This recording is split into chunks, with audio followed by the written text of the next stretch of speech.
Hey everybody, welcome on our channel. In this video we are gonna see, what if Naruto got trained by Sith Lords and learned all the affinities? Part 1. Huge shout out to Axelon 2008 for this story. If you are new on the channel, don't forget to subscribe our channel and like the video too. So without wasting any more time, let's start the story. The dark cloaked figure walked slowly down a long shadowed hallway. The surfaces of the hallway, the walls, ceiling, and floors were all made of metal. The hallway wasn't decorated or in any way elaborate, but rather cold and sterile. Passing by various doors, the man's thoughts wandered to the memories that he had of the place. Though he had been born on Naboo, he had spent years training and learning the intricacies of the dark side of the Force in that very building. He remembered when his master had first offered him a chance to become something more than he could ever be alone. He remembered when that same man had become his master started his training. Darth Plagueis was his master's name, and in time Plagueis bestowed upon him the name of Darth Sidious. During his apprenticeship, every pleasure was denied, everything he loved was taken away, every fear he had was thrust upon him, and every weakness he had was taken advantage of by that same man. He always hated him for it, but that training had made him a powerful Sith. He had learned to immerse himself in the dark side of the Force. Learned to harness the power that the dark side held and to wield his emotions to his advantage without letting them control him. Plagueis had taught him everything that he knew.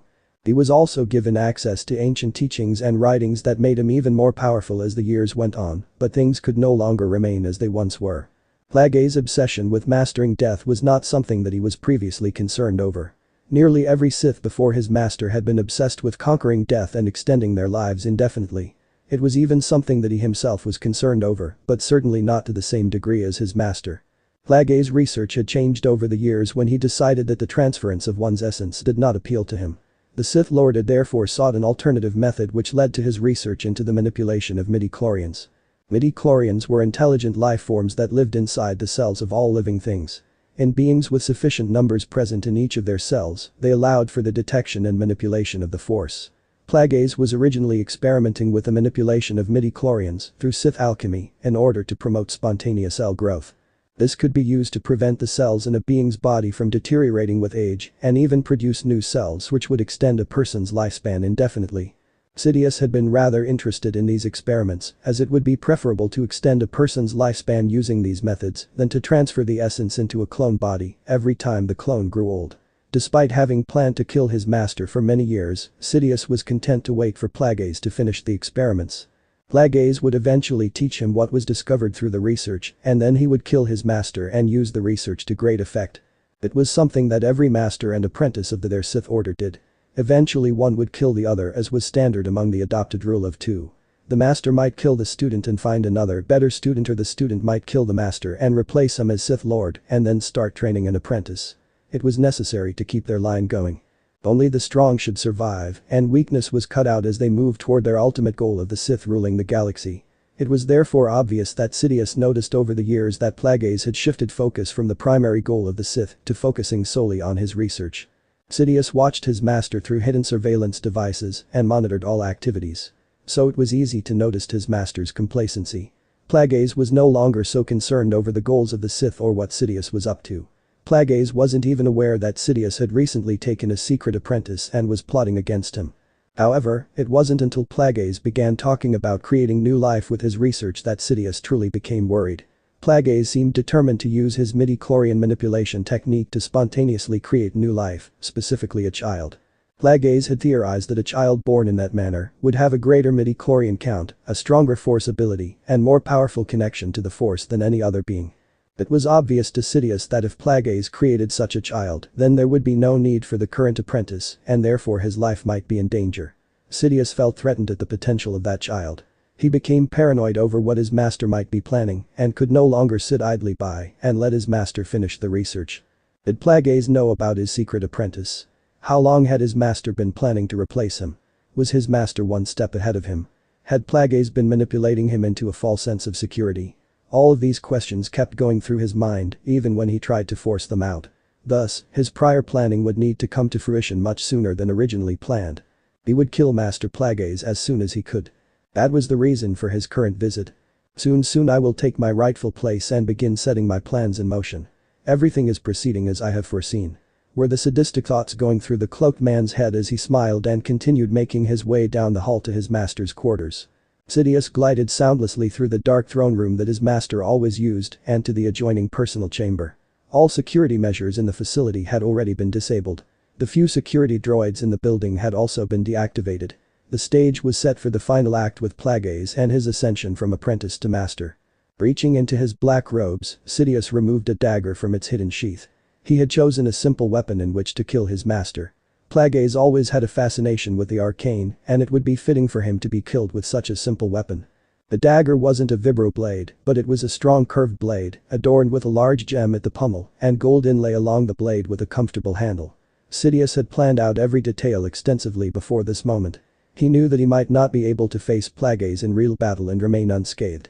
While Plagueis may have become complacent with the goals of the Sith, the Muun's force ability and knowledge of the dark side hadn't diminished. Plagueis would have been a difficult foe for him. Perhaps too difficult. Therefore, Sidious had decided to rely on stealth and treachery to eliminate his master. He would arrive on the planet undetected and slip into the building without letting Plagueis know he was there, which he already had. Then he would make his way to his master's chambers, which he was in, and open the door to proceed with his plan, which he was about to do. Reaching down to the control panel on the door, Sidious pushed the button to open it.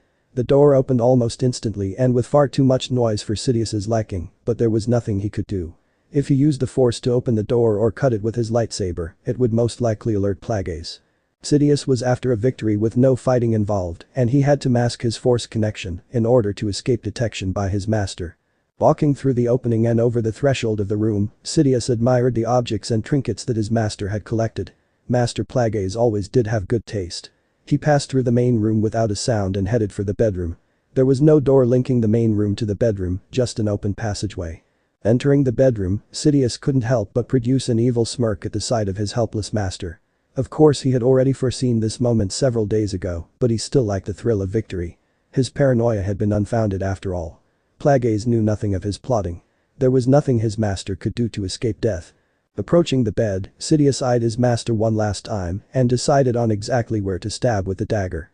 Should it be once or multiple times? Should I aim for an area that will instantly kill him or an area that will allow him to wake and see his killer? Debated Sidious gleefully as he enjoyed the power he had over his once great master in the moments before the act. He had never felt more alive.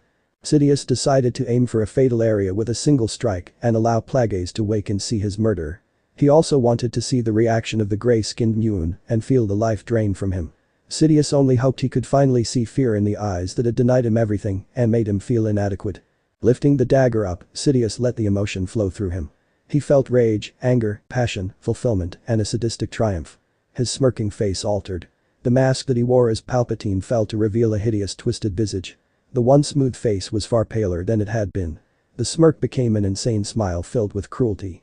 His eyes became a sulfuric yellow filled with nothing but malice. The emotions threatened to overtake him, and he yelled out in triumph as he plunged the dagger into his master's chest. Sidious quickly removed the dagger a moment later and looked at the face of his master as he backed up slightly from the bed. Plague's eyes had opened and he was trying to figure out what was happening. Sidious could see the pain that his master was in and feel the Muun's confusion but didn't speak to him, only smiled with unrestrained delight at what he had done. A very brief moment passed before Plagueis' eyes widened as he realized what was happening. The Muun attempted to sit up or move his body, but Sidious's strike had paralyzed him from the neck down. He then attempted to speak, but blood was already filling his lungs. With little option, Plagueis focused on his attacker. The grayish-skinned master was slowly bleeding out and had little time left until he expired. For Sidious, he drank in his success over his master. He didn't get the fear that he wanted to see in his master's eyes, but the anger, conflict, despair and disbelief that he could sense in the Muun was more than worth the trade. Sidious' laughter rang out in the bedroom as he watched his master slowly expire, but Plagueis wasn't dead yet. Calling upon the dark side of the Force, Plagueis attempted to fight back. When calling upon large amounts of the dark side, it was possible to heal injury without having any prior Force ability in healing. Sidious's laughter stopped when he felt his master's buildup of dark side energy. Sidious yelled, "No." And acting quickly, striking his master again with the dagger. After the second additional strike, Sidious stopped and looked once again into his master's eyes. They weren't the same eyes that he had seen before. They were no longer the eyes of a person realizing that death was upon them and contained something akin to amusement or laughter. The smallest hint of a smile adorned the Muun's face as he slowly expired. A single sound came from Plagueis as life left him, and it could only be described as a HN sound. Confused with what had just happened, Sidious tried to bepize what had caused these emotions in his former master. Answers came to him when he looked at his hand that was still holding the dagger. He was gripping the dagger as hard as he could, and his hand was shaking uncontrollably. He also realized that his heart was beating rapidly, and his breathing was ragged. Searching his feelings, Sidious realized why Plagueis had reacted like he had and sneered at the body of his dead master. He had shown his master fear. His master was paralyzed before him at his mercy, and yet, at the slightest hint of Plagueis fighting back, Sidious had become afraid and lashed out. Plagueis had seen it, felt it and was, in a sense, amused at the weakness of his apprentice. It was humiliating and infuriating for Sidious. He couldn't believe his own weakness. Throwing the dagger to a corner of the room, where it hit with a loud clang, Sidious let loose his anger and frustration in the form of force lighting on his master's dead body. While the body was being burnt beyond recognition, Sidious screaming out his frustration and rage in the bedroom of his former master. It was supposed to be a moment of triumph for him, yet Plagueis had turned it into a moment of humiliation that he would never be able to forget. Sidious emerged from the Limurge power building and headed towards his ship, which was on one of the landing pads connected to the main building. Before he left, he copied all of Plagueis' computer files onto a data card that he had with him. He also took his master's lightsaber and set one of the building reactors to overload. Sidious was confident that he already had all the Sith holocrons and texts that Plagueis had, so there was nothing else to take but the information on the data card and the lightsaber as a trophy. The building itself didn't actually matter to him, but he wanted to destroy it entirely and leave no evidence behind. Darth Plagueis the Wise would be nothing more but a memory of another long-dead Sith Lord, and he would never admit to being the Sith Lord's apprentice, nor having an association with him. As the pilot droid took the ship off the landing pad and it began moving away from the building, Sidious watched as the building became smaller. Limurge Power was a company that was founded and owned by the Sith after Darth Bane had started the new rule of 2 nearly a millennium ago. It was used as a cover to hide many of their various deeds in the galaxy over the centuries. This facility was rather old and no longer used by the Limurge Power Company because the planet had already been strip-mined years earlier. The existence of this facility wasn't known to anyone because it was built and operated solely by droids, and no one would look for it or even notice that it was destroyed. Looking to the pilot droid, Sidious demanded to be taken to Naboo and let the droid work out the specifics on how to get there safely by hyperspace while the ship moved out of the planet's atmosphere. He was trying and failing to reapply his Sith mask, which was a Sith technique that, with great skill and concentration by the user, allowed them to not only hide any connection to the Force but also change their appearance. As it required precise concentration, he was unable to perform the technique until he regained control of his emotions and managed to calm down. He had come to the planet expecting victory but was ultimately leaving in defeat. He hadn't foreseen this part of his master's death, he only foresaw that he would kill his master. He attempted to meditate and forget about what had just transpired, but it would take time for him to be able to reach such a state.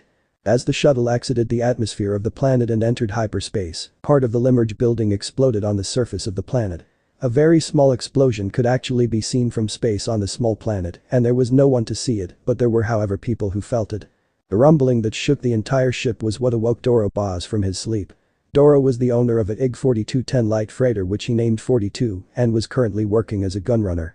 He had a crew of 4 which was all that he needed to run guns for Borvo the Hutt, who controlled the local gun smuggling, as well as many other nefarious things in the sector.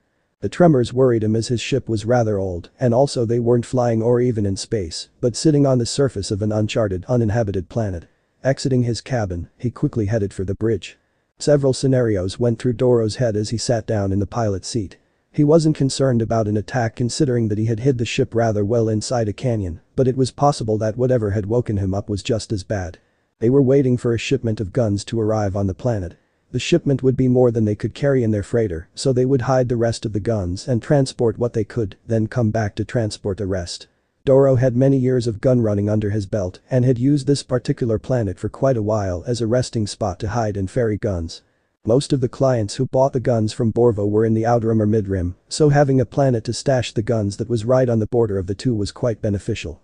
Checking the ship scanner, Doro found that the scanners detected what looked like an explosion at or near the largest of the Limurge power buildings on the planet. Doro knew about the buildings and left them alone because then no one would know he was using the planet. Most places didn't have that many security droids for being abandoned, and the illegal mining operations had already ceased years prior. It was suspicious, but Doro had no intention of investigating the building, at least until now. If one of those buildings had been damaged, then the security droids might all be damaged too. He discerned, and that meant that they could go scavenging before anyone from Limerge Power was able to come out and investigate. By the time someone did come, it would be too late, and they could damage the area more to make it appear like nothing was missing, because it had been completely destroyed. His communications officer came into the beep pit to find out what was going on, and Doro told him to wake the rest of the crew. He may be cautious, but he wasn't going to let an opportunity for credits pass him by. After setting down a good distance away from the building and sending out one of his men to scout on a small speeder bike, Doro and the remaining 3 crew members waited for news. The radio crackled several minutes later as the rest of crew Satter stood in the beep pit and waited for news. PSSSSTI made it to the building. It's mostly destroyed, but the top part seems partially intact. It looks like it just fell over after the blast. I'm not picking up anything on my scanner, and I don't see any security droids. Over, said the crewman. The rest of the crew broke out in smiles at what that possibly meant. It was time for scavenging. Doro radioed back, "Stay there, I'll bring 42 closer to the buildings. Over and out." Minutes later, 42 arrived on the scene and touched down near the building. Every crew member but the captain left the ship and started looking through the wreckage of the building. Doro stayed with his ship to monitor the sensors and, if needed, start up the ship in a hurry and make a quick escape. He listened to the chatter of his men as they found different things to take back to the ship. His crew had found a small infirmary in one of the rooms and salvaged a medical droid as well as much needed supplies.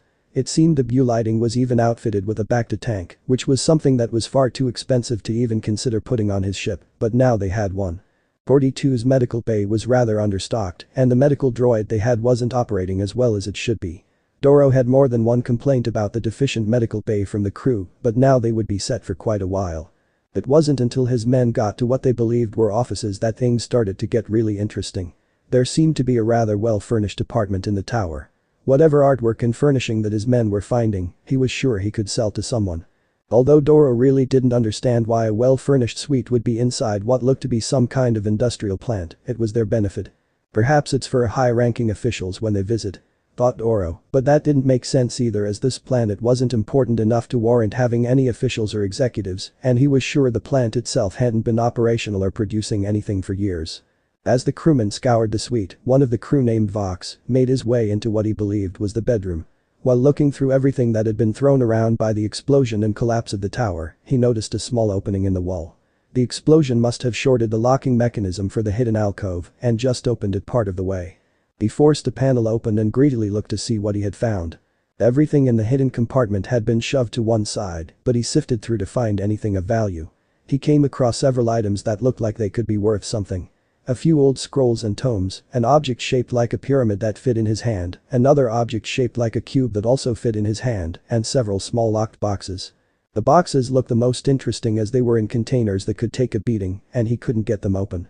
If a person hides something in a secret compartment and then locks it away in a container, it must be worth something. Unsure of what items were valuable and what weren't, he decided just to take everything. Once the crew were done scrounging through the building and debris field, Doro flew the ship back to the meeting place for the arms shipment. They may have found some expensive items in the building, but he wasn't going to miss his shipment. If there was one thing that he learned doing business and smuggling with shady and dangerous people, it was that you don't keep them waiting or lose their shipments. 5 days later. The ship is supposed to be near the Model system. Actual whereabouts, unknown. Doro's eyes opened as he heard the unmistakable sound of blaster fire. He got up from his bed in the captain's cabin and quickly retrieved his heavy blaster pistol that he kept on the nightstand. His grogginess was quickly gone and he moved to the side of his cabin door and smacked the panel.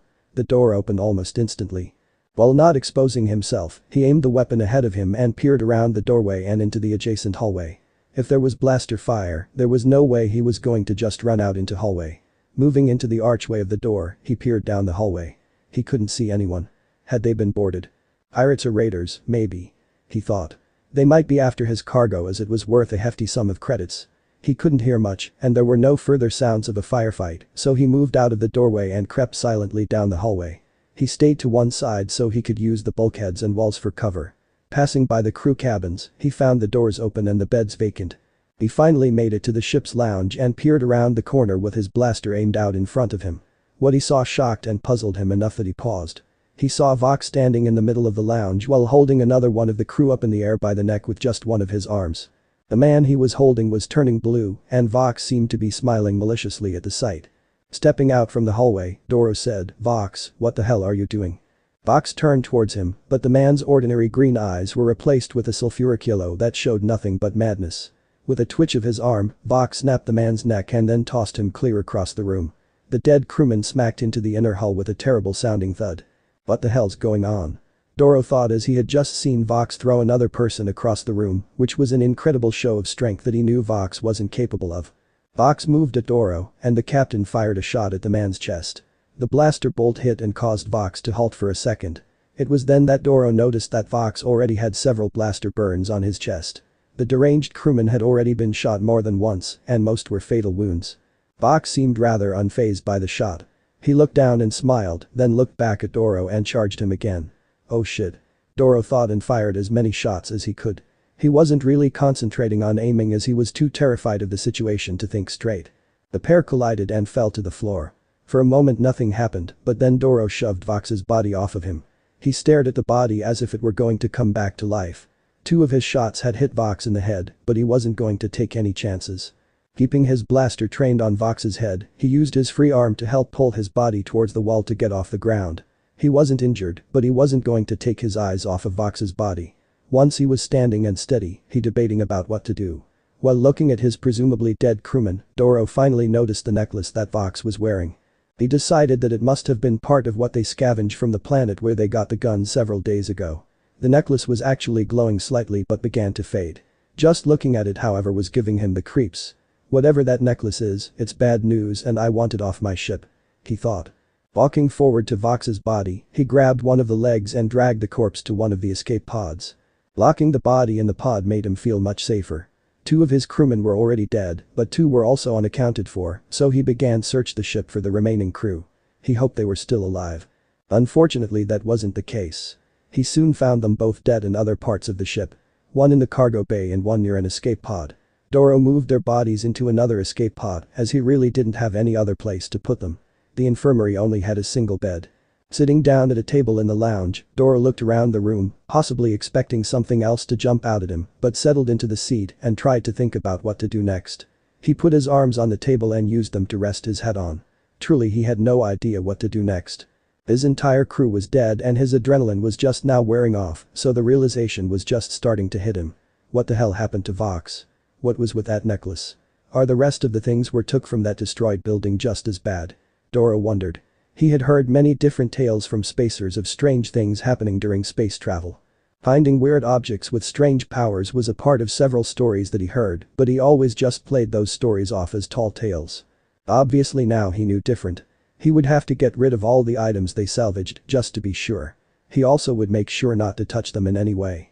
Getting up from the table, he headed to the escape pod and jettisoned the one that Vox was in. The ship was equipped with more pods than they actually needed, so it wasn't a loss. Since they were still at hyperspace, whatever the hell that necklace was would never be able to get back to realspace and never plague him again. Doro debated on whether or not to jettison the other pod as well. He knew that crew rather well, and those 4 were some of the best he ever had. He decided to wait until he got to the shadow port on Serapher, which was the planet that they were heading to with the gun's shipment. Serapher was just one of the many names for the planet. It was in the Model sector and specifically used by gunrunners as a stopping point and hiding area. The ship should be there by now. He idly thought and headed to the beep pit. He rounded the corner of the hallway and noticed that the door of the beep pit was shut. That's odd. He thought and tried to open the door by pressing the adjacent control panel. The door didn't open. This was a definite problem as there was no one else on the ship but him and it didn't make sense that the door would be locked. Ripping open the control panel, Doro tried to figure out what was wrong. It seemed that the door was locked from the inside, but that didn't make any sense. The only other possibility was that someone had tampered with the locking mechanism on the inside to lock when the door was shut. Cursing, Doro tried to everything he could to get the door to unlock, but it didn't work. Heading for the machine room, he searched for the fusion cutter. Once he had finished cutting out a portion of the door, Doro slammed his shoulder up against it and forced a portion of door he had cut to fall inwards where it slammed onto the floor. The beep pit was big enough that the door didn't hinder him from getting in. He jumped in the pilot's seat and first determined what the status of the ship was. He looked over all the instrumentation and performed a diagnostic. The ship was fine, but they were running low on fuel. It shouldn't be a problem though, the ship should be close to our destination and we can refuel there. Doro thought as he went to check the navigational computer to make sure they were still on course. He looked at the screen and thought perhaps he was reading it wrong. He checked it again but couldn't believe what he was seeing. The ship had already passed their destination. It had then continued on and was now well into the unknown region of space. What the hell? Was the only thought running through his mind. Doro spent over an hour checking the navigational computer to determine if it was working correctly. It was working fine. He then checked all navigational logs to determine how in 5 days they could have traveled so far. The trip to Seraphir along their specific route should have taken no less than 5 days, and yet the ship had traveled more than 1.5 times that distance in the same amount of time. Looking through the logs, he saw numerous course corrections that he knew weren't made by him. The course that they actually traveled to Seraphir was far different than the course they usually took and the one he had plotted 5 days ago. It turned out that the new route was much faster and they actually reached Seraphir over a day ago but didn't stop. It was obvious that the culprit was Vox, especially with what happened earlier. The man had obviously been possessed by something and then altered the ship's course. Instead of stopping at their intended destination, a new course had been plotted to somewhere else, but Doro had no idea where the ship was now going. Was it just a random course that led to nothing, or was there something at the end of that course? He didn't know which was worse. The unknown region was how it sounded. It wasn't mapped and no one really knew what was there. The main reason why no one ever went there was due to a hyperspace disturbance that spanned the border of known space and the unknown region. It made travel extremely difficult, time-consuming, and dangerous, so few ever tried. The region would be like trying to plot a course through an unknown maze. The ship would have to keep stopping and changing course, and it was difficult to say what was really out there. A ship could fly too close to something and be destroyed. It was dangerous and spacers stayed away from it. There could be entire civilizations living in secret out in that area of space or nothing at all. No one knew for sure. Staying away, however, wasn't an option as he was already traveling in it. The real problem that Doro discovered was that he didn't have enough fuel to make it back to known space. They had enough fuel to reach Seraphir, and although they had gotten there faster, the ship only had a specific amount of fuel left and it had already passed the point of no return. The navigational system was also locked for whatever destination they were heading. The ship was jumping through hyperspace and stopping whenever it encountered an obstacle. It would then readjust coordinates and jump back into hyperspace. Basically, it was moving on a preset autopilot, and while Doro knew a great deal about his ship, he never tried to mess with the navigational computer in such a way. He was locked out from something that Vox had most likely done and he couldn't change course. The best that he could do was shut down the hyperdrive, but that meant that he would just be stuck in uncharted space. Since the fuel was low, that meant that it was only a matter of time before the ship's power was shut down, which included life support. It was a situation that he never wanted to find himself in, nor did any spacer for that matter. The most that he could hope for was that the ship would stop at a habitable planet before jumping again, and he would be able to get off the ship in one of the remaining escape pods. He didn't want to admit it, but this was the only option that he had. Doro packed everything that he could into one of the escape pods. He didn't bother touching any more of the items they had found. He only had to wait a few hours for the ship to exit hyperspace again, and he scanned the surrounding area for a habitable planet using the sensors in the escape pod. He was lucky that there was one habitable planet in a nearby system that he could reach. Hitting the jettison button, he was launched away from his ship along with a second escape pod with his other 3 crew members in it. As the pods moved away from the ship, he looked at it one last time through the window on the pod before it re-entered hyperspace. With the ship deeper in the unknown region. The ship followed the plotted course for some time after Doro had left the ship. It had just come out of hyperspace as it had encountered a gravity well, which turned out to be an entire solar system. It tried to make another jump to hyperspace, but the system encountered an error as it didn't have the necessary fuel or power to make another jump. Slowly, the ship drifted towards one of the planets in the system and was caught by its gravitational field.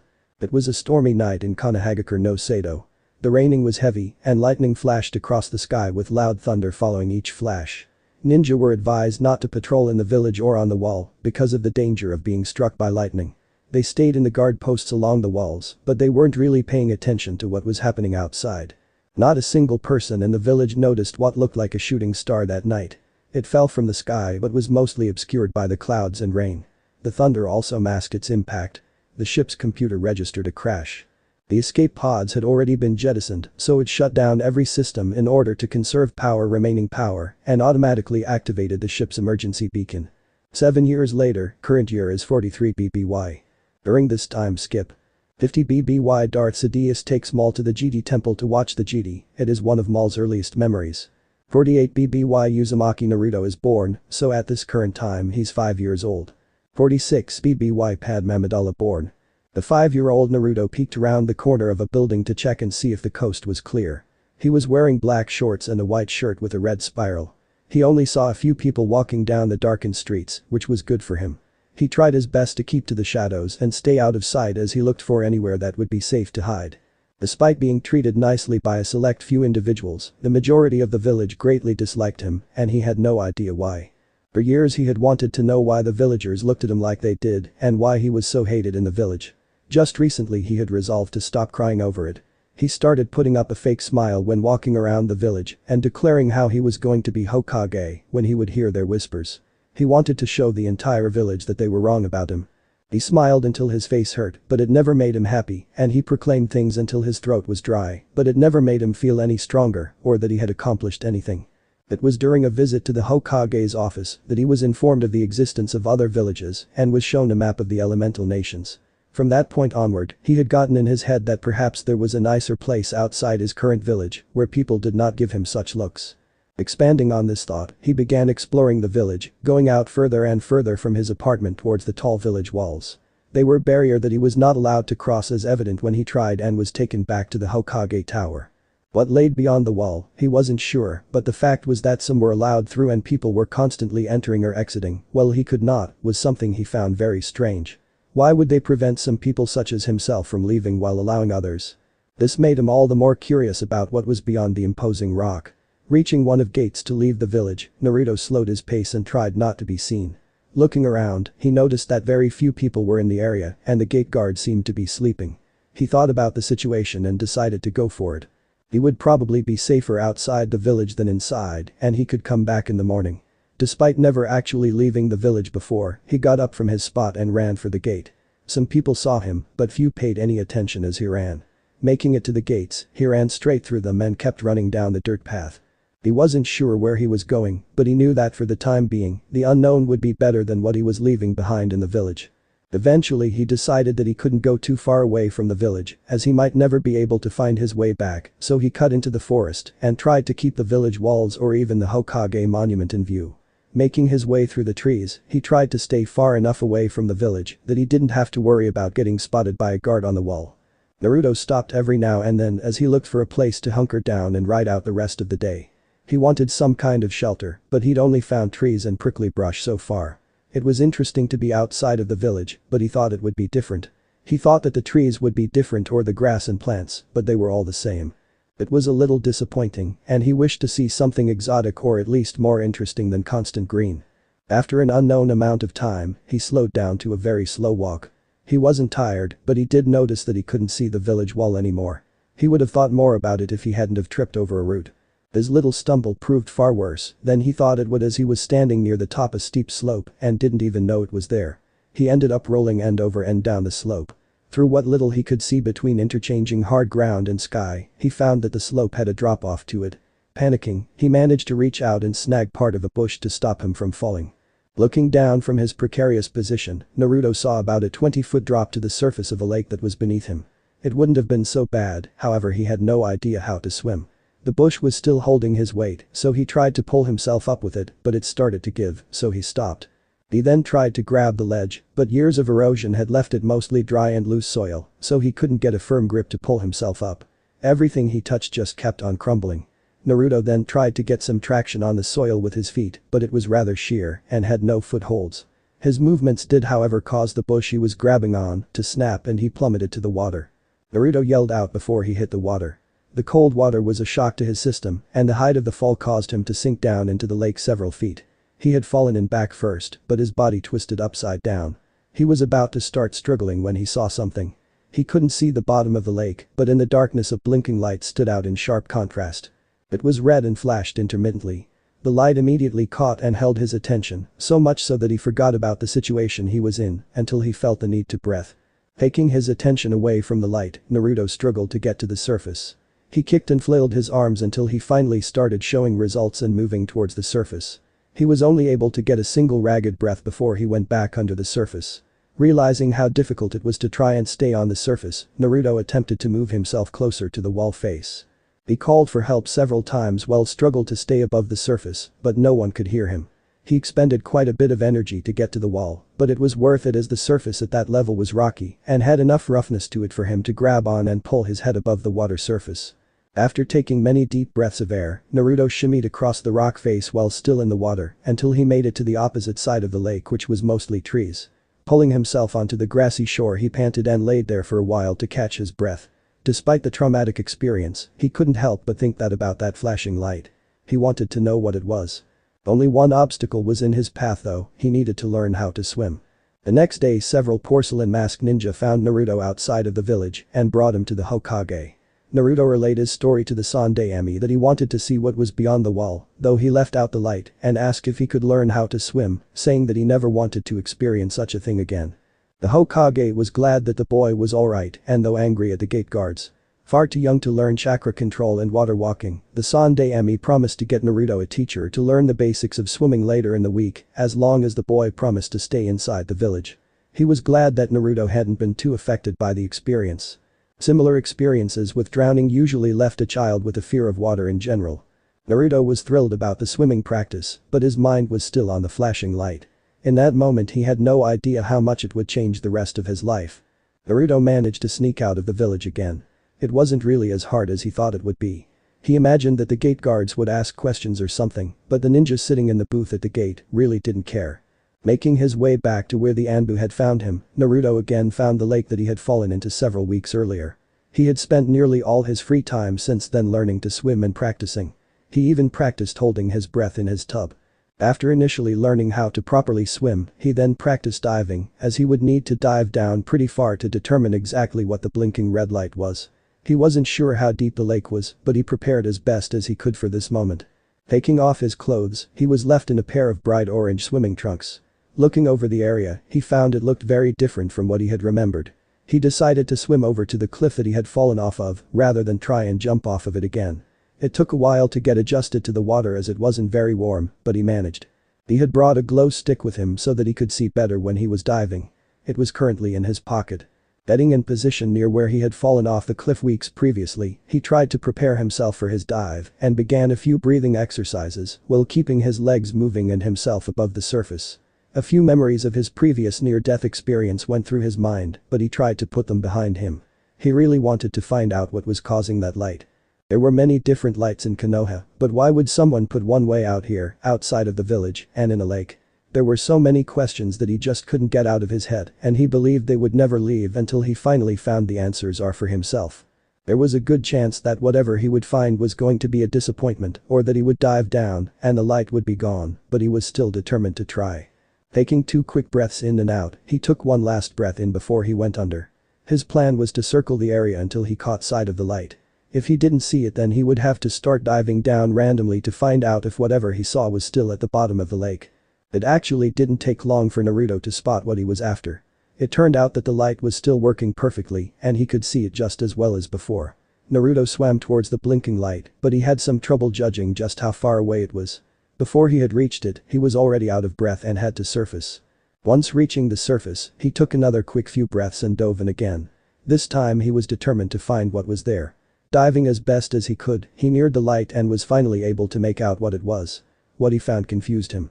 It was a long piece of metal that was sticking up off of what he assumed was the lake bed. The light was affixed to the metal on a small offshoot from the main rod.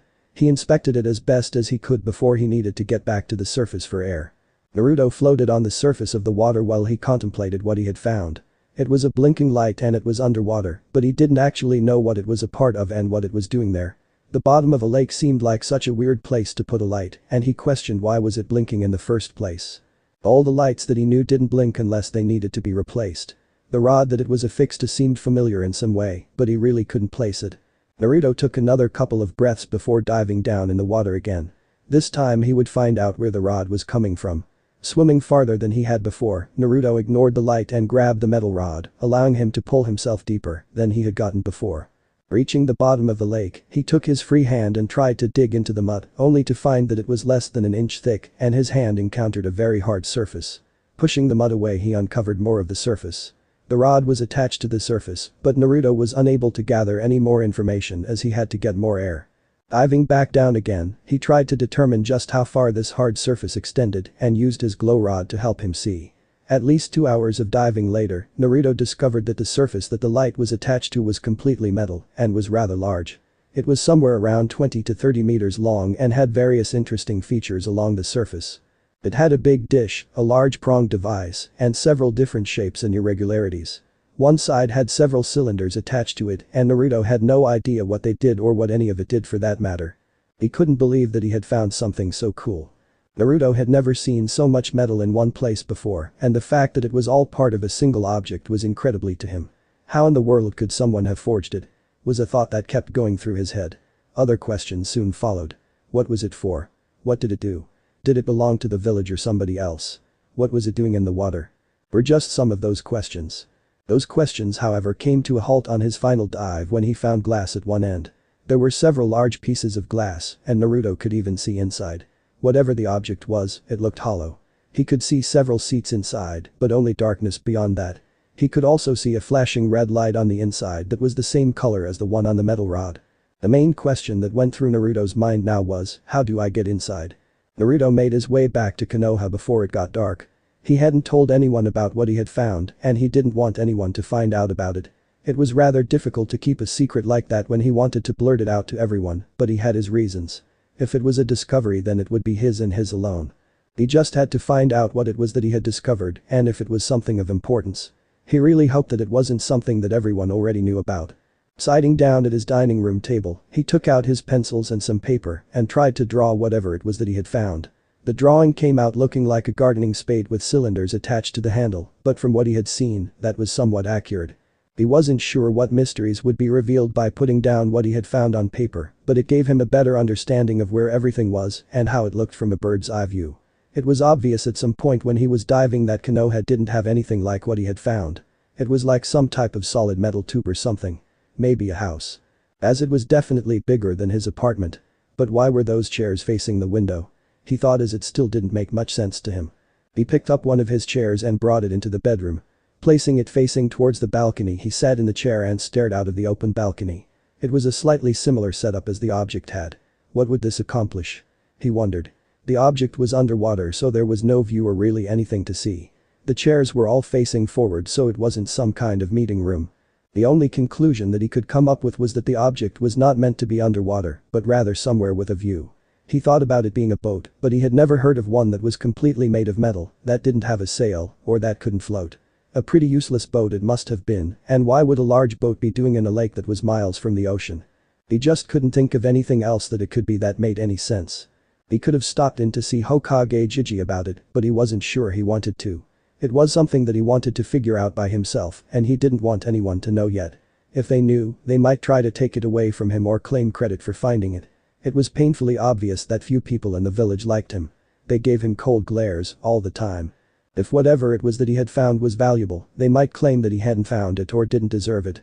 Naruto always had trouble with money because most places would charge him more than what the items were worth, but if he made a lot of money off this discovery, then he could buy whatever he wanted. In around a year he would be joining the academy and he would need all the basic ninja supplies and academy supplies in addition to anything else that would help him and his ninja career. He was finally getting tired, so he decided to get ready for bed. Naruto thought about everything that had happened that day as he tried to fall asleep. It's not that he wasn't tired, but his mind just kept coming up with different scenarios about the object. What it could be, what it could bring him, and how his life might change for the better because of it. The next day Naruto slept in, mostly because he had so much trouble falling asleep. The only thing that he had thought of while trying to fall asleep was that, whatever the object was, it was made for people to be inside it. Based on that thought, he came to a logical conclusion from thinking of his apartment, it must have a door for them to enter and exit. When he finally did get up, he cursed as he had nearly wasted the entire morning, and he had a lot of work to do. He had to reinspect the entire object and look for a door or some kind of opening. He didn't want to try and break the glass because then all the water would fill into the object. However, if there was a door, then water would fill into it anyway, so he kept that as plan B. He quickly got dressed and ate his usual 3 bowls of ramen. Making his way out of the village, he headed back to the lake. Naruto had inspected most of the ship without finding what he was looking for. He didn't really know what kind of door there would be, and since he hadn't found any knobs or any evidence of a door, perhaps he had been mistaken. However, even with this doubt he was still determined to find something and continued his search. Most transport ships of that size had several different openings that Naruto had no idea about. They had 2 docking rings on either side of the ship, an access ramp, and possibly a freight elevator or even a ceiling top hatch. The docking rings didn't look like any opening Naruto had ever seen, so he paid them no attention, and he wouldn't have been able to open them anyway. The access ramp was on the underside of the ship, along with the freight elevator, so he wouldn't have been able to even see them or gain entry through them. Naruto finished inspecting the backside of the object. He had thoroughly looked at the large cylinders to see if they had an opening, but the object was completely solid and nothing on it would give. After going back to the surface for air, he started inspecting the spade part of the ship when he found a raised circle of metal. The metal band was raised several inches above the area around it, while the center of the circle was lower and completely smooth and flat. He took notice of it because the area in the circle had a seam running down the middle. He tried to grab or get his fingers into the seam in the metal, but he couldn't. Grabbing onto the raised ring of metal to keep himself from floating back to the surface, his finger depressed some kind of button. The seam in the metal opened immediately, and Naruto was sucked inside the now open circle, along with the water around him. Everything was pitch black, and Naruto couldn't tell whether he was upside down or not. He was panicking and he was reaching the point when he needed air. Extending his arms outward, he groped in the dark and tried to feel his way around, but found that he was in some kind of tube. He tried the ends of the tube, but the opening he had come through was shut, and the both ends were solid. He was trapped. His eyesight slowly adjusted to the dark, only to confirm what he already knew. The tube was only about 3 feet wide and completely filled with water. He found where he had come through and frantically looked for a switch or some kind of button to let him out and back to the surface for air. He however stopped when a faint blue light filled the tube. Turning his body, he saw that it was emanating from a small square on the wall. Not a moment later, a strange noise filled the tube. Naruto tried to determine where it was coming from but couldn't. He was surprised and thankful when the water in the tube started to lower. Naruto quickly swam to the top of the water which was slowly dropping and took a much needed breath of air. The tube continued to drain until the water was gone and Naruto was left drenched but alive and sitting on the floor of the tube breathing heavily. When it was finished, the blue light turned off and almost instantaneously, part of the tube opened. Naruto stared out from the tube into blackness. He was hesitant to move from the tube and waited for an unknown amount of time to see if anything else happened. Everything was quiet and both inside and outside of the tube. Naruto shivered as he was still wearing just his swim trunks and still drenched while sitting on a cold metal floor. He decided that he would have to exit the tube and try to find a blanket or else he might freeze. Even his enhanced night vision had trouble seeing very far ahead of him. Everything was pitch black and he could make out only a few feet outside of the tube.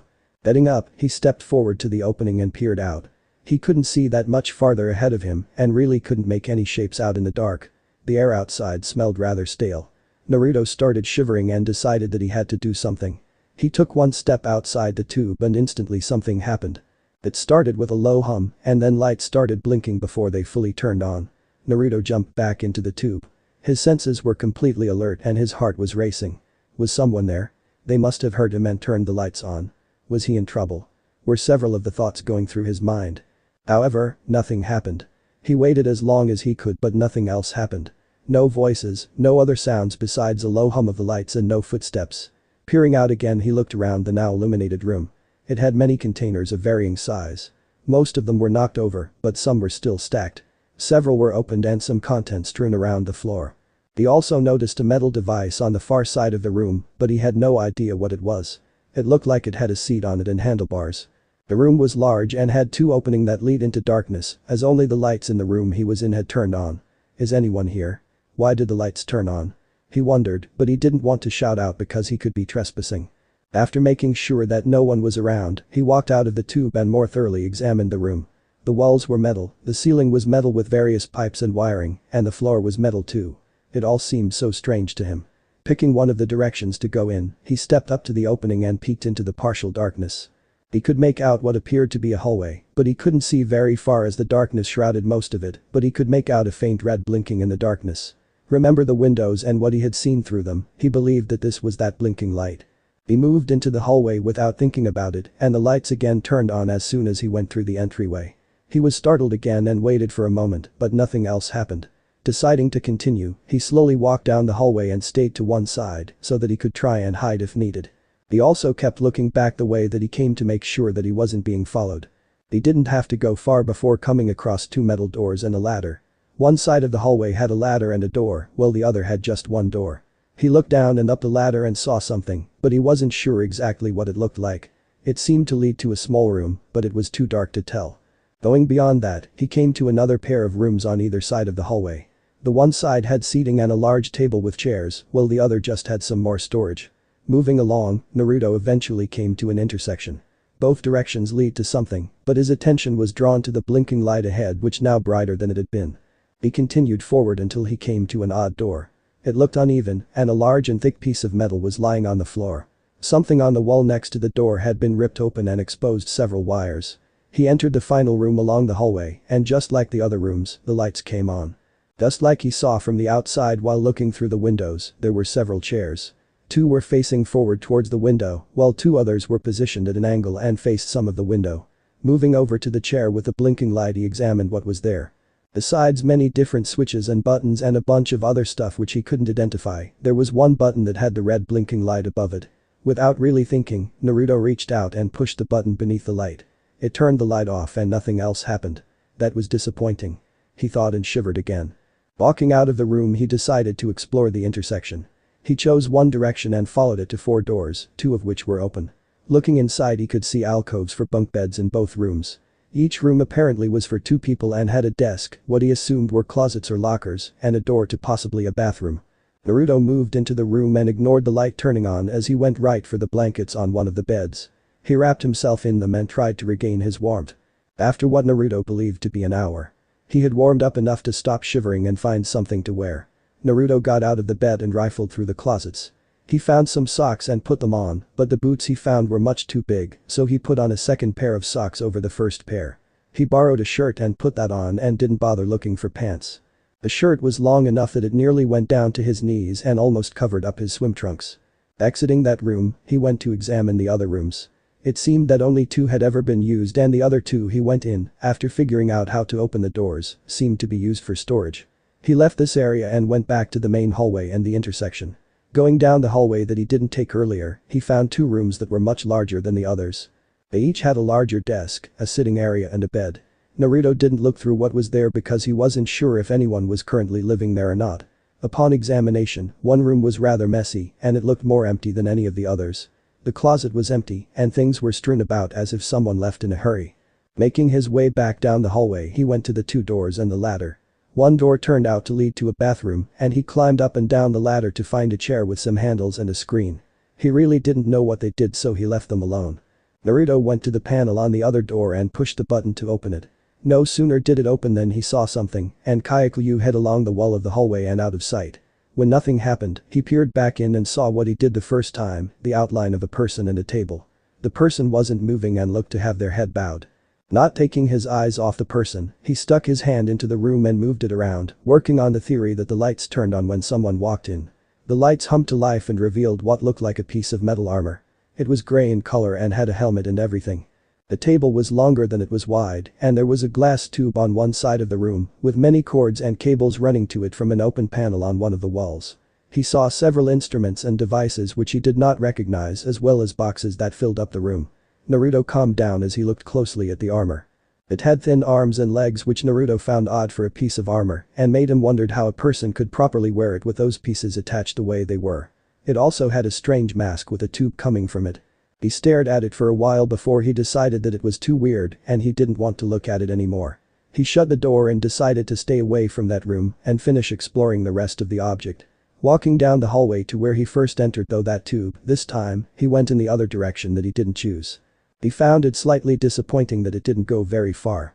The opposite end of the hallway led to a couple of storage rooms, one room that had many seats but was empty, 3 doors that wouldn't open and seemingly led out into the water, and a single large room that had several devices and reminded him of the large cylinders that he had seen while swimming around outside.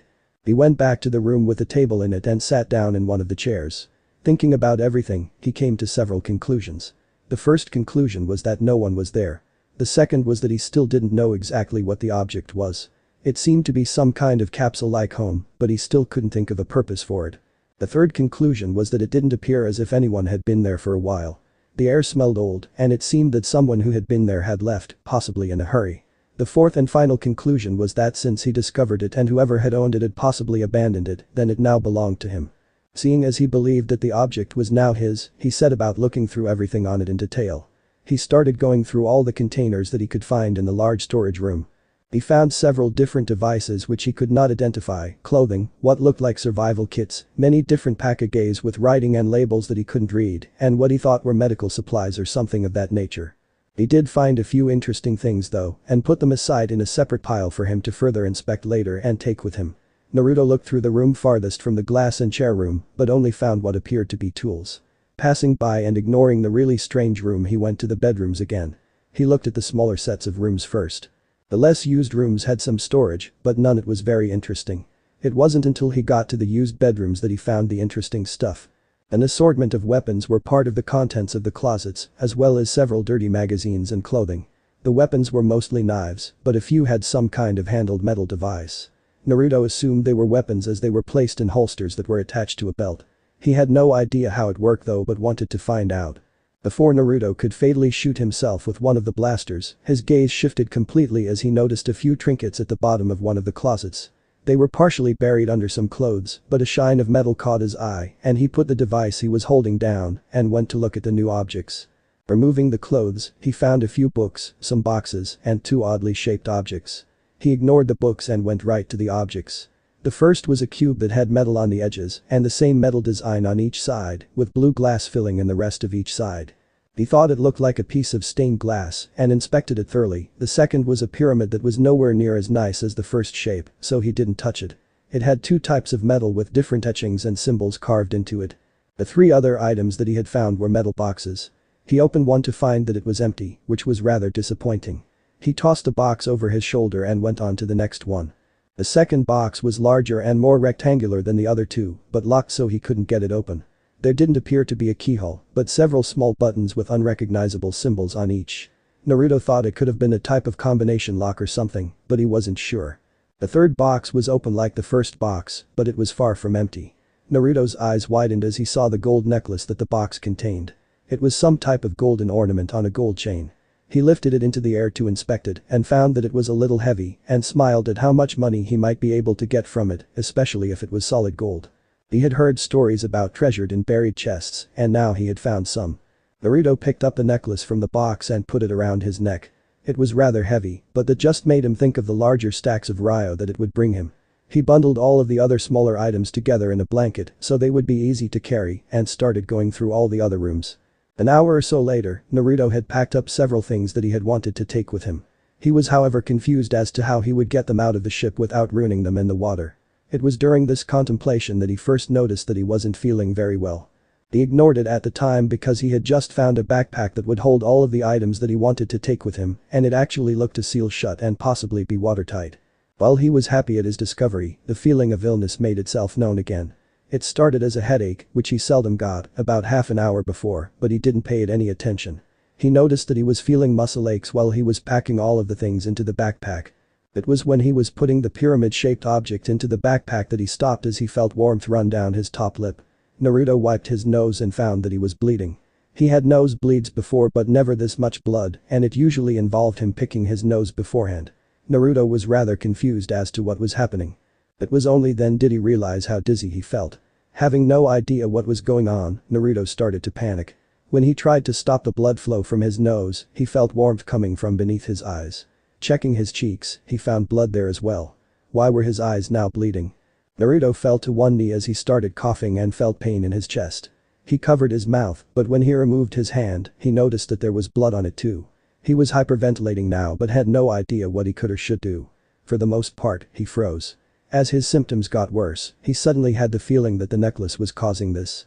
Despite having no idea where that thought came from, Naruto still followed it. He took off the necklace which now felt rather hot and threw it away. Once it was removed, he did feel slightly better, but he was still bleeding and coughing up blood. It now seemed to be coming out of his ears too. Another thought came to him, which was to go to the room that he hadn't wanted to go back to. For some reason he had the feeling that he might be saved if he went there. Bracing himself against the wall, he stumbled down hallway to the room. He managed to make it to the door and hit the button on the panel to open the door. He stumbled into the room but managed to grab the table to keep himself from falling. The only word he could get out was, "Help," before he collapsed to the floor. He let go of the pyramid-shaped object when he fell and he landed on the floor near the droid. Had he not been losing consciousness, he would have been surprised by the fact that he had still been holding it. A moment later, the photoreceptors of the medical droid lit up. It found an injured boy on the ground and quickly went to work. The disembodied spirit of Darth Plagueis watched as the medical droid placed the child into the Bacta tank. He appeared as a dark apparition above his holocron. After being killed by his apprentice, his spirit had not gone over to the other side. His research and experiments into cheating death had allowed his spirit to remain in the world of the living after the death of his physical body. He had quickly beepized the situation and attached himself to his holocron, which he had a connection with and which was hidden away in a secret alcove in his chambers. He quickly found that he had very limited abilities but could affect the physical world with his force powers. After the reactor was destroyed, he had no idea how long he would have to wait until he would be found. He knew about the minor weapons smuggling operations on his planet but didn't know someone was there and were quick to arrive. He purposely unlocked the secret panel which hid some of his most secret possessions so that his holocron would be found, as he was not able to move the holocron that he was now attached to. Though he had no idea how he would accomplish it, Plagueis had begun plotting revenge against his apprentice for killing him and completely disrupting his work only a few minutes after the death of his body. His recent breakthrough on midi-chlorian manipulation was almost forgotten in his anger. He hadn't counted on the scavengers breaking open the locked boxes that he had. They were locked for a reason, as the contents were rather powerful and dangerous, even to himself. At the time he had no way to stop them, as he had only recently been a spirit and had no control over his form. The crewman had opened the first box and put on the necklace that it contained and then opened the second and found its golden contents. The human had quickly hid the boxes and items to sell later and keep the money for himself, but the effects of the necklace he was wearing were already starting to take their effect. From what Plagueis had been able to discover, the necklace was for use in rituals and designed to enhance the dark side connection of its wearer. He had discovered it years before but hadn't had much time to study it. The effects that it had on a being that wasn't aligned with the dark side were immediate conversion. However, the effects on a being that wasn't even force sensitive were usually complete madness and conversion to the dark side. The latter had occurred in this case, and the effects were stronger than Plagueis thought they would be. He had never worn the necklace, as he could not determine if it would be dangerous for him to wear it or not. Many ancient Sith amulets were made for a single user and prevented others from using them. The method of prevention ranged from a curse, conversion to the dark side in the case of a light side user, a plague, instant death, and possible possession if the amulet still had the essence of its creator. Given these possibilities, Plagueis had decided to never wear the necklace until he was sure he could use it effectively and safely. The crew member was not able to handle the surge of the dark side force energies and nearly killed everyone on board while setting the ship on some unknown course. At that point, Plagueis had been unable to act, as the only remaining crew was the captain, and he would have had to come into contact with the holocron in order to be possessed by him. Instead, the captain had packed everything that he could into an escape pod and abandoned the ship. For the next 7 years, Plagueis was trapped in the ship and left to ponder his own thoughts. During that time, he had realized that revenge against Sidious would give him nothing, and that what had happened to him was not unique in the rule of two. He had become too immersed in his own work and not paid enough attention to the doings of his apprentice. He had strayed from the goals of the Sith in order to further his own research. Looking back, he was surprised that Sidious waited as long as he did before killing him. He was still angry about his apprentice not actually facing him, but rather killing him in his sleep. For those 7, he had waited in the tomb-like ship for someone to find him. The probability of being found was incredibly slim, though. The ship was deep in the unknown region, it could have crashed on any number of planets, and the number of habitable worlds with intelligent life was probably incredibly scarce in that region of the galaxy. It seemed an incredibly strange series of events that had led him to the planet he was marooned on. The odds of every being found were astronomical, and yet he had been found. A small boy had found the ship and managed, with a little help, to get aboard. Plagueis had 2 options for leaving. He could possess or convince the boy to take his holocron outside, or he could get to the medical droid and use a force ability called Mekuteru to reprogram it to follow his commands. Seeing as he didn't want to scare the boy away, he had hidden his presence from being sensed and hidden his spirit from being seen. Having 7 years to discover all that he could do while in spirit form, he found that he could not move very far from his holocron and thus could not get to the droid to reprogram it. He needed someone or something to move his holocron. The child turned out not to be the brightest star in the galaxy, and obviously the boy's planet possessed only rudimentary technology at best, as the ship was so alien to him. Before the boy had a chance to accidentally kill himself with the blaster he was pointing at his own face, Plagueis had intervened and attracted the child's attention to the holocrons. Unfortunately, like the crew member, the boy was more interested in the boxes and hadn't touched his holocron. While the first necklace had been dangerous to some, the golden necklace was dangerous to everyone that touched or wore it. With Plagueis' limited ability to use the Force in his current situation, he was unable to stop the boy from putting on the necklace. After that, he calculated that it was just a matter of minutes before he would die a most horrible death. The plan therefore changed to having the boy to take his holocron to the medical droid. Surprisingly, it took nearly an hour for the child to finally succumb to the effects of the necklace. Far longer than he anticipated. Only the person that created the necklace could actually wear it. Everyone else who tried was slowly killed as their body was destroyed from the inside out. Plagueis was fortunate that the boy had grabbed his holocron before completely succumbing to the effects of the necklace. He quickly found that a language barrier existed between them, but he was able to plant suggestions in the child's mind to remove the necklace and go to the infirmary. Despite his holocron being on the floor, Plagueis was close enough to the medical droid to be able to activate it and alter its programming to get it to take him away from the ship. He would have initiated his plan, but his curiosity and the scientist in him had gotten the better of him, and he wanted to know how the child was able to survive exposure to the necklace for so long. Plagueis did feel something odd about the boy when he had touched his holocron, but he just passed it off as the boy having extremely low force sensitivity. Now however he wasn't so sure though. Using his force ability, he manipulated the droid to take a blood sample. The droid had then gone about taking standard measures to heal and save the boy. When the scavengers had raided his facility, they took everything that he had in his infirmary, which included the droid, medical supplies, back-to-tank, and even instruments. Therefore, the infirmary now had a blood scanner that could determine the boy's midi-chlorian count to satisfy his curiosity. He had no doubt that the boy would die as no one had ever survived wearing the necklace, and the boy had worn it for so long that the damage must have been extensive to his body and cells. The droid still followed its standard programming and hooked up a transfusion, as well as several other IVs, to try and stabilize the boy, then it had put him into the back-to-tank. The Bacta was doing its job of repairing his body, but with the blood loss and damage to organs, should have been impossible for a human to survive. Once the droid was finished with its work, which Plagueis allowed because he was patent, it took the sample of blood and ran it through the scanner. It only took a few seconds to scan for just about everything that would be present in the boy's blood. The results were finished and the droid said in a robotic voice, "No midi-chlorians found." Plagueis was confused for a moment. What the droid just told him was impossible. The device must be malfunctioning. He thought as that was the obvious answer. Midi-chlorians were present in the cells of all life, and it was believed that they were needed for life to even exist. Values per cell could range from less than 2,000 per cell, which wasn't uncommon for some humanoids. An amount of about 2,500 per cell was considered average for humanoids, and with this amount they were not force sensitive. A being with a count of around 5,000 was sensitive to the force, and beings with between 5,000 and less than 20,000 were able to both detect and use the force. The boy was admittedly near death, but that should have no bearing on his midi-chlorian count. He told the droid to get another sample and test again. The droid followed his wishes, but the results came up the same. Plagueis had the droid look through everything else in the room to see if there was another device that could do the test. The droid couldn't find anything else. Getting an idea, Plagueis had the droid test some of the blood packets that were taken from his infirmary. He only stocked blood from beings that had higher midi-chlorian counts, and even had blood from Ejiti that he had come across and killed. That blood was what the boy was currently getting, so the droid tested several other packets and came back with the expected readings for each packet. The only conclusions that Plagueis could come up with to explain the phenomenon was that either the boy didn't have any midi-chlorians, which was impossible, or that something in his blood was interfering with the readings. The scan however didn't detect any anomalies besides some different antibodies in the blood, which would be normal for a different planet. Plagueis ordered another sample taken so that he could look at it on the microscope that was also taken from his infirmary. The droid complied and took the sample. Magnifying the sample to incredible levels gave a view of a part of the cell that wasn't normally seen. While midi-chlorians were incredibly small, technology could still see them.